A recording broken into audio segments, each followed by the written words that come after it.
So we have to be very careful to get away from such behavior, uncovetedness. We have to practice this. Мы должны быть очень внимательны, чтобы не попадаться на уловки вот этого ума, да, и не вести себя таким образом. And stealing of objects is one thing.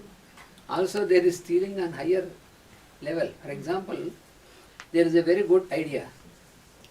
Но воровство на материальном уровне – это еще одно дело. Но можно делать это на более высоком уровне. Например, своровать какую-то идею. Which I had no such idea, and other person has expressed this idea, which is very useful, very wonderful. Then what I will do, I will record this in my mind, and when I go to other place, then I can project this as my own idea without mentioning. Ну, происходит таким образом, что, например, человек слышит чью-то хорошую идею, и он ее запоминает, она ему понравилась. Он приходит куда-то в другое место, к другим людям, ее воспроизводит, не называя того, кто является ее источником. It's like in a scientific world. Yes, scientific world, spiritual world. Yeah. Suppose all that what I am teaching to you, I have learned from my master. Everything and examples and everything. So many years listening, learning, practicing and all this. Suppose if I don't mention, and I will project as if I am transmitting all this wisdom and not mentioning my master or higher masters and all these things. So then this is also covetedness on the intellectual level. Например, Ананта Кришна очень долгие годы изучал все эти знания от своих учителей, от высших учителей, постоянно у них все это узнавал. И если, например, он скажет, что это его личные, да, мысли, то вот это будет соблюдение этого принципа. И это будет воровство на интеллектуальном уровне.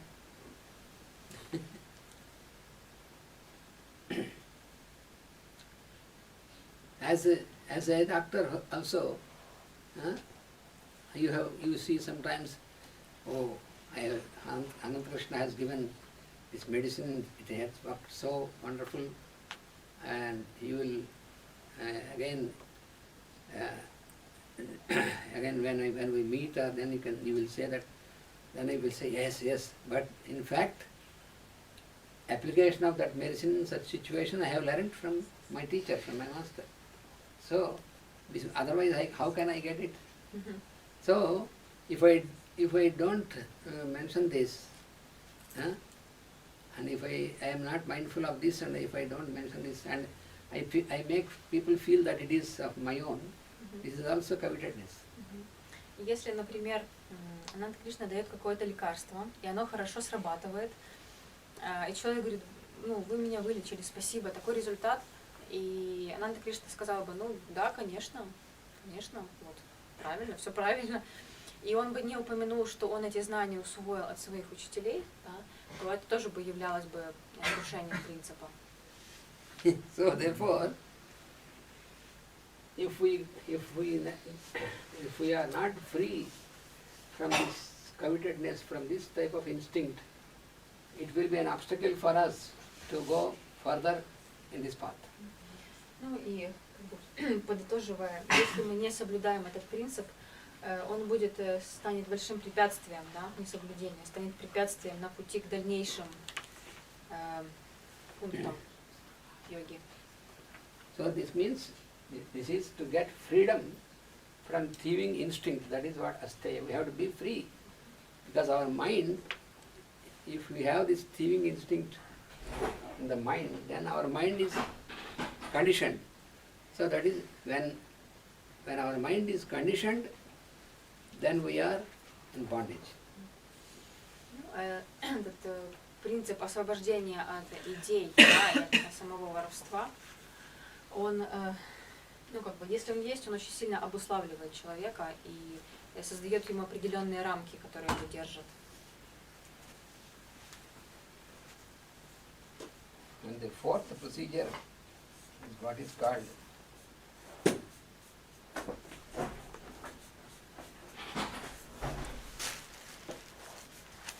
brahmacharya. И 4-й пункт ямы – это брамачарья.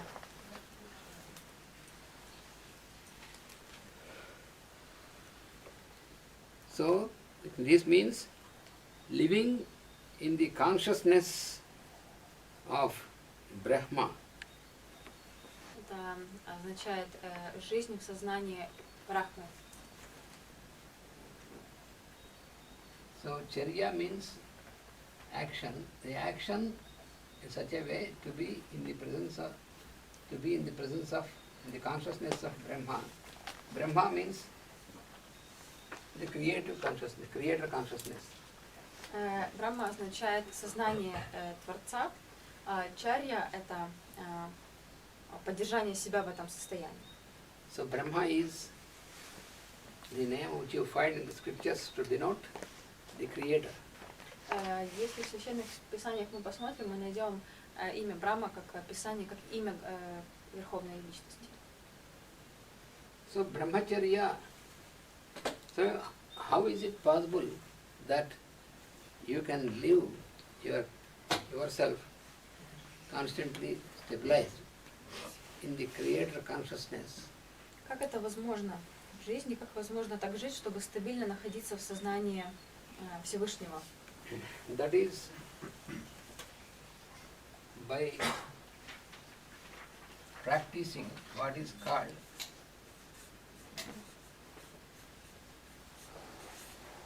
purity of sex. Это достигается таким путем, который называется чистота. Sex, you mean like Yes, sexuality. Да, ну, как бы чистота секса, да? То есть, That means when our mind is free from the instinct of sex, that is possible when we elevate ourselves to be in the creator consciousness, higher consciousness in us, which is there in everybody. So, the instinct of sex it belongs to the lower layers of our consciousness. Я бы сказала, это как целомудрие, поддержание в себе состояния целомудрия. И для того, чтобы находиться в вот этих высших энергиях Всевышнего, важно освобождать себя от инстинкта, да, привязанности к противоположному полу, потому что это относится к низшей природе, которая задерживает нас на вот этих низших уровнях. That doesn't mean that in your life you have to completely eliminate sex at all, the sexual life. Это не значит, что мы в своей жизни должны полностью исключить близость, физическую близость. But we have to understand the purpose of this. Но мы должны понимать цель этого. And how it is to be attended according to the law of nature. И как это должно производиться согласно законам природы.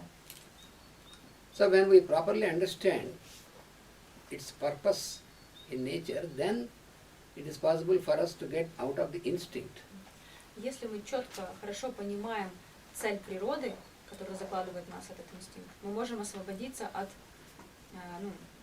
неправильного использования этого. Because the aspect of sex also is provided by nature only. Потому что этот аспект сексуальный, он точно таким же образом дан нам природой. Just like food and drink and sleep, all like this is also provided. Как еда, как питье, как сон. Это такой же аспект жизни. But we are not expected to make misuse of any of these aspects. Но природа от нас не ожидает, что мы будем неправильно использовать эти данные возможности. Да. For example, you take about food. So, when we take food to fulfill the need of the body, Например, если мы употребляем еду для того, чтобы удовлетворить какие-то потребности тела, then it is right action. тогда это правильный поступок. But if you take food because of your instinct in the mind to eat, Но если мы делаем это, потому что у нас ум инстинктивно хочет, then it becomes a misuse. тогда мы превышаем наши полномочия, скажем так, и мы едим не с целью того, чтобы просто удовлетворить тело, наполнить тело. So it is where it is wrong, where is the mistake is in the mind, not in the food. Так на самом деле сама ошибка, она заключена не в еде, а в нашем уме. Because food is a need, a necessity to sustain our body, but it will be indicated by the body itself in the form of hunger. Потому что сама еда – это то, что дано нам для того, чтобы тело поддерживать. И когда тело будет голодное, оно само даст нам об этом знать. We have to discriminate between the need and desire. И мы должны хорошо понимать, различать, что такое потребность, а что такое желание. So food is a need Еда – это потребность. when it is indicated by the body. В тот момент, когда об этом нам говорит тело. But it becomes a desire when it is not indicated by the body, Но, but still you want to eat. но в тот момент, когда, но тогда, когда это не потребность тела, это становится желанием, а не потребностью. We have to understand that needs belong to the body and desires belong to the mind. Мы должны различать, что потребность принадлежит телу, а желание принадлежит уму. Needs are few Потребностей немного. and needs are common for all the beings. Они весьма обычные для всех, общие для всех живых существ. But desires are endless, infinite. Но желания, они не имеют конца, они бесконечны. Need is something when it is indicated, when you attend to the need, then within a short time, then it is fulfilled, it's complete. Потребность, она удовлетворяется за какой-то короткий промежуток времени. Вот она удовлетворилась, и все, и как бы все нормально. When you are hungry, then when you have the food, so after certain quantity of food, then your body will not feel any more hungry. That means its need is over. Ну, если мы голодны, то каким-то небольшим набором продуктов мы можем удовлетворить свою потребность. So need will be fulfilled, satisfied. Need will be fulfilled and completed. And once again, if the body needs, then only it will indicate, the body will indicate. So, in the same example, when once you are hungry, you have taken food, the required quantity, and then when hunger is over, then it is indication that there is no need anymore. And once again, when the body needs, it will create hunger. So you will be clearly, you can know, according to the indication, so this is the need. Тело само нам регулярно показывает и проявляет то, что мы голодны. Мы голодны, мы поели, проходит какое-то время, тело опять нам ощущениями скажет о том, что нам надо кушать. И так оно повторяется постоянно. И это является потребностью. То, что нам говорит тело. But after being satiated, still you want to eat because it is very tasty, then it is the activity of the mind, not to the body. Но с тех пор, как мы начинаем кушать для того, чтобы удовлетворить вкус, и мы знаем, что конкретно какое-то вот и блюдо, оно очень вкусное, это начинает действовать ум.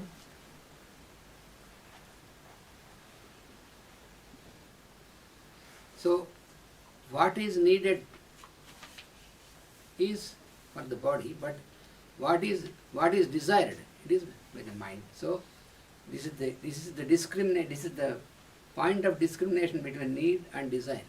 То, в чем мы нуждаемся, удовлетворяет нашу потребность. А то, чего мы желаем, жаждем, оно удовлетворяет ум.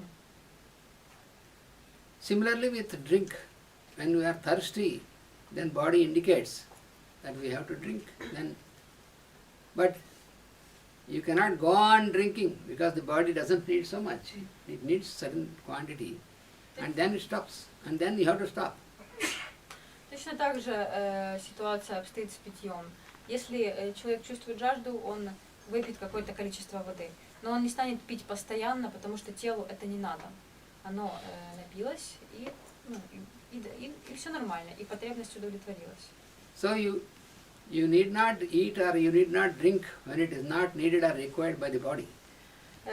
С этого следует, что не стоит кушать или пить тогда, когда в этом нет запроса тела. If you continue with a drink also like this, which is not required and not required at that time, not required drink, that means it is all the activity of your mind. Your mind is steering you to drink or to eat when it is not required and something not required. This is all desire. Если мы продолжаем кушать и пить в тот момент, когда мы уже сыты, тогда это все идет от ума. То есть ум нам диктует, что нам надо покушать или выпить, потому что это вкусно. Can I ask you something? There is a notion, an idea that a person should drink like 2 liters of water per day. It's a very popular idea. Generally,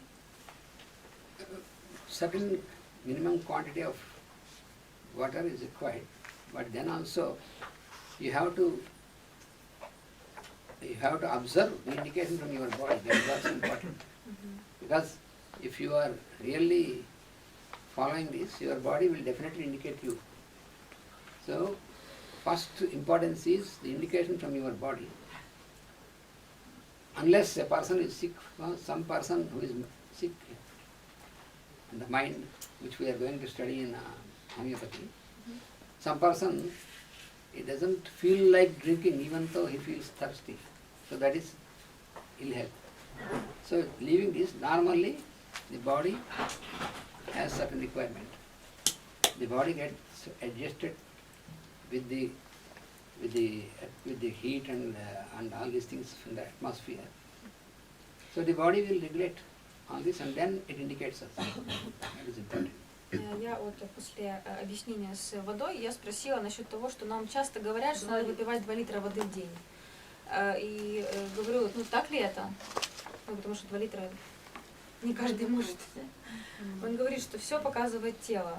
Вы пьете, и если тело вам говорит пить дальше, вы пьете. Если нету этого позыва, то пить не надо. Многие люди вообще без желания заставляются. Да, то есть он говорит, зависит от жары, от температуры, от многих внешних факторов, которые влияют на тело. Поэтому сложно сказать, что 2 литра это как бы норма, да, для человека. То есть только тело может сказать индивидуально каждому. And similarly also with work and rest, a balance between work and rest. И точно так же вот это касается баланса работы и отдыха. So rest or sleep is also a need for the body. So after certain amount of work, for certain amount of time, then body needs some rest and some sleep. So you have to attend. You should not suppress this. You should not postpone this. But at the same time, if you want to sleep for pleasure, some people, even this is enough, but still for pleasure they want to sleep because today is a holiday. Let me sleep the whole day. That is not correct. То же самое касается режима отдыха и сна. Естественно, после работы телу нужен отдых. И мы должны чередовать это и отдыхать. Но в случае, когда человек хочет спать ради удовольствия, например, у него выходной, и он хочет отлежаться в постели, тогда это будет уже неправильное использование функции отдыха. It is only a lazy mind that makes us feel that now I have no work. That is not true. We can do some good work, either at home or anywhere. So we try to convince ourselves, that is what our mind acts like this. It tries to convince us, you have no work, you can sleep more, like this. You need not sleep less, you need not sleep more.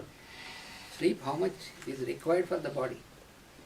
Ленивый ум, он старается нас убедить в том, что у нас нет работы.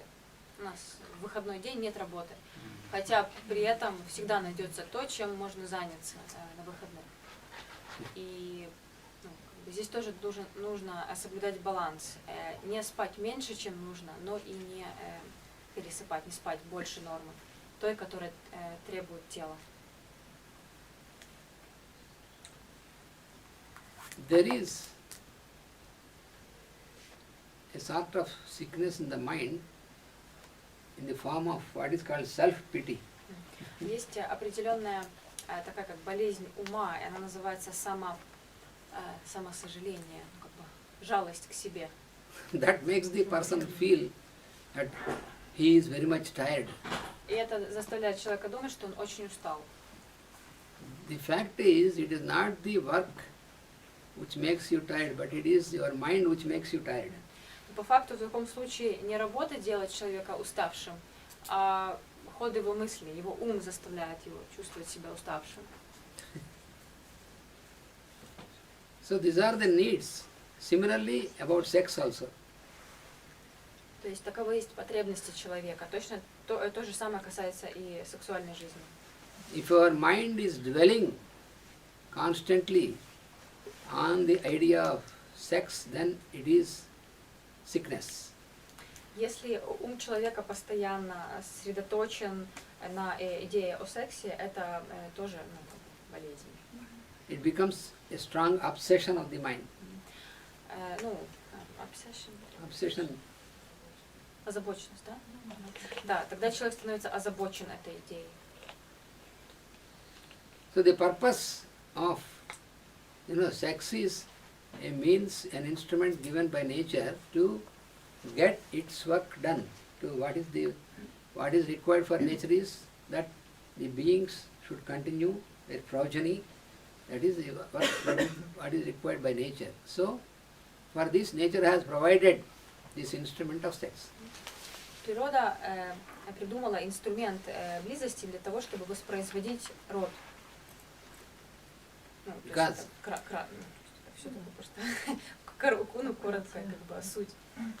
Because what we find the difference of male and female is only at the level of body, not at the level of soul. You cannot discriminate whether this is male soul or female soul. That is not like that. Так природа создала, что мы можем найти различия между мужчиной и женщиной только лишь на физическом уровне, потому что душа сама по себе не имеет пола. So if you are more nearer to that inner light, the soul light, so you get into soul experience, then you don't have, you will be with always, you can be together, you can be free, but you are affected by these lower instincts. So your mind is not conditioned by this. Если человек не является достаточно приближенным к своей высшей природе, то тогда его ум постоянно будет обусловлен вот этим желанием. So purity of sex is to be practiced invariably, because otherwise not only a yogic path but also to have a real positive health, this is also important. Применение введения целомудрия в свою жизнь является также частью пути йога, потому что оно также влияет и на качество здоровья человека. This is because when you don't have a proper understanding of the sex, by sex means only we always think of the pleasure of the sexual activity. Нужно иметь правильное понимание этого действия, потому что в множестве случаев секс воспринимается просто как средство получения удовольствия. But this feeling of this pleasure is also given by nature for human being as a remuneration for its work. Но вот это удовольствие, которое получается, да, от близости, оно дано нам только для того, чтобы мы как бы не забывали о основной цели физической близости. You know, nature knows, nature is more wiser. Nature knows that the human being, always act in terms of remuneration. Remuneration means what I receive as reciprocation. Природа понимает, что человек чаще всего делает то, после чего он что-то получит, да, он получит что-то взамен. И поэтому вот это удовольствие, оно дается для того, чтобы человек был вознагражден за свою работу по продолжению рода. You see, when you observe the animals, they can feel the requirement, they can feel the season when it is required. Then only they mate to make progeny. Other times, even though the animals are together, but they don't entertain such ideas like human beings. Мы можем наблюдать, что животные, они чувствуют внутри, когда приходит пора для размножения, но они не будут этого делать в те периоды, когда природа этому не способствует. То есть они будут жить вместе, но они не будут даже иметь об этом. That is why in animals, they don't need and they don't have such methods like contraception and all these things. They don't. Да, поэтому у животных нет таких методов, как контрацепция. That is why in the animals, pregnancy is not experienced as a sickness.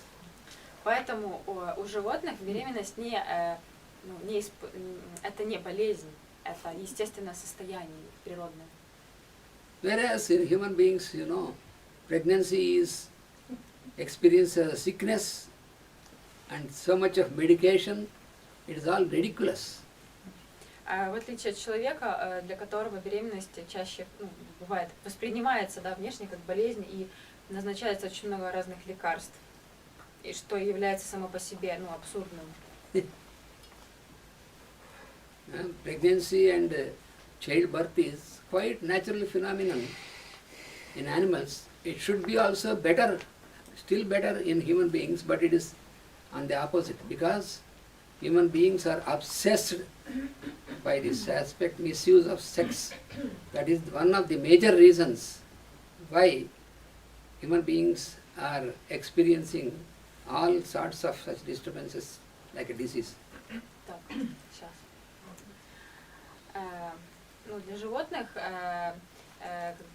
сексуальная жизнь, она естественна и природна, и поэтому у них не возникает никаких проблем с вынашиванием, с рождением потомства, в то время как человек может испытывать какие-то неприятности. И это происходит потому, что человечество неправильно использует эту функцию, превышая свои полномочия, из-за желаний. И поэтому, So only thing is we have to practice to identify whether it is a need or a desire. So when it is a need, you have to attend, including sex and everything. If it is only desire in your mind, then you have to not suppress it, but make it eliminated by evaporation, like sublimation, not suppression. Мы должны четко различать, где есть потребность, а где к нам приходит желание. Потребность мы удовлетворяем, а желание мы не подавляем, но оно должно испариться и уйти естественным образом. А как оно должно уйти? What should we do to evaporate a desire? That means when you have